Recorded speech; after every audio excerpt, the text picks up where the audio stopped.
প্রতিহিংসা নয়, মানুষের সেবায় নিজেকে প্রতিযোগী হিসেবে তৈরি করুন। আর কাজ করলে যে কাজ হয়, এটাই তার প্রমাণ। আসসালামু আলাইকুম। আলহামদুলিল্লাহ, অনেকগুলো ভিডিও করছিলাম এই ব্রিজের যানজট বা এই লোড আনলোডের বিষয়টা নিয়ে। তো এটার হয়তো মনে হয় আজকে সমাধান হতে যাচ্ছে আর কি আজকে। তো এই যে জায়গাটা দেখাইছিলাম, এই যে পাশে, এই যে খালি জায়গাটা, এই পাশে লোড আনলোডের যে কাঁচাবাজারি হয়, আর এই পাশে ঘরের ওই পাশে এদিক দিয়ে নামার রাস্তা করে দেওয়া উচিত, আর এই যে দিক দিয়ে আমার নামার রাস্তা করে দিবে ইনশাল্লাহ। এই জায়গায় যে মনে করেন লোড আনলোডের সিস্টেম এই জায়গায় থাকবে, এই যে পুরাটা জায়গায় এদিক দিয়ে খালি, এদিক দিয়ে সেই ইয়েতে বেরোনোর সিস্টেম আছে, কি জানি কয় ওই রেডিও কলোনির যে রাস্তা, ওই যে বাসপট্টির যে ব্রিজ, ওই ব্রিজ দিয়ে বেরোনোর ওই দিক দিয়ে রাস্তাটা করে দিলেই এদিক দিয়ে বেরোতে পারবে আর কি, যে পাশ দিয়ে। আর এদিক দিয়ে যদি হয় যে থানার ঘাট দিয়ে দেখাইছিলাম, কিন্তু থানার ঘাট দিয়ে তো আপাতত ওইটা দেখাচ্ছে যে হয়তো সম্ভব হবে না মনে হয়। তো আপাতত যেটা শুরু, লোড আনলোডের সিস্টেমটা এই জায়গায় আগে কাজটা আগে চালু করে হোক। তো যাই হোক, এই হচ্ছে একটু পরে আসবে হয়তো এই যারা কার্যক্রম করবে বা কার্যক্রম পরিচালনা করবে, তারা একটু পরে চলে আসবে।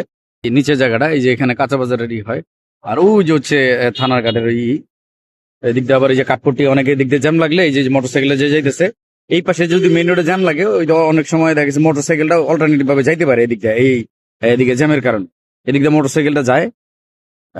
ভেঙে দেওয়ার কথা বলছে, যে এটা ভেঙে দিলেই যে এদিক দিয়ে আরামতে পারবে গাড়িটা, একটু ঢাল করে দিলে, এই যে এদিকে পরিষ্কার পরিচ্ছন্ন করে দিলে, সমান করে দিলে, এদিকে দেখা যাচ্ছে লোড আনলোডের কাজটা এইভাবে করতে পারবে। ওই যে উত্তর বাজার থেকে বেগুটা আসতেছে, রাস্তাটা তেমন ভালো না, এদিকে তো রাস্তাও নাই।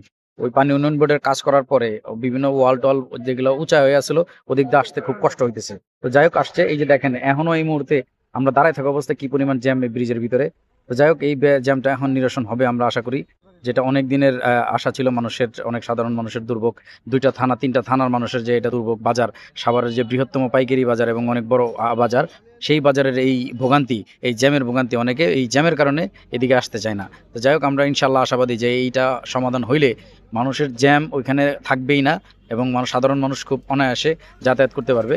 এবং ব্যবসায়ীরা লোড আনলোডের জন্য মেইন রোডে উঠতে হবে না, এখান থেকেই সে লোড আনলোড করতে হবে, এবং তার যে গদি বা তার যে গোডাউন, সেখান থেকে পৌঁছে দিতে পারবে।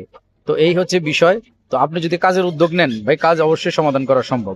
এখানে যারা উদ্যোগ নিয়েছে, এমপি মহোদয় এবং ওবায়দুর রহমান অভি ভাই, ওনারা এই কাজটা নিয়েছে, হয়তো নিজ উদ্যোগে বলছে বা নিজে উদ্যোগে উনি করছে।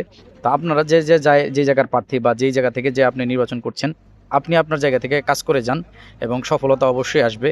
আপনার কাজে মুগ্ধ হয়ে সাধারণ মানুষ আপনাকে নির্বাচিত করবে, চিন্তা করবে যে না, এই প্রার্থী যেহেতু এখনো নির্বাচিত হয়নি, সে এখনই যেহেতু এত কাজ করতেছে, নির্বাচিত হওয়ার পর সে সরকারের অনুদান বা সরকারের পক্ষ থেকে সে আরো অনেক ধরনের কাজ করতে পারবে, মানুষের উন্নয়নমূলক। এটাই মানুষের ধারণা থাকবে। তো যাই হোক, পরিশেষে বলবো যে আপনি আপনার জায়গা থেকে কাজ করুন, যেই জায়গা থেকে হোক, এবং আপনি আপনার এলাকার যে সমস্যাগুলো, এগুলো উন্মোচন করুন এবং ধরিয়ে দিন। যার যেই জায়গা থেকে যেই যতটুকু পারেন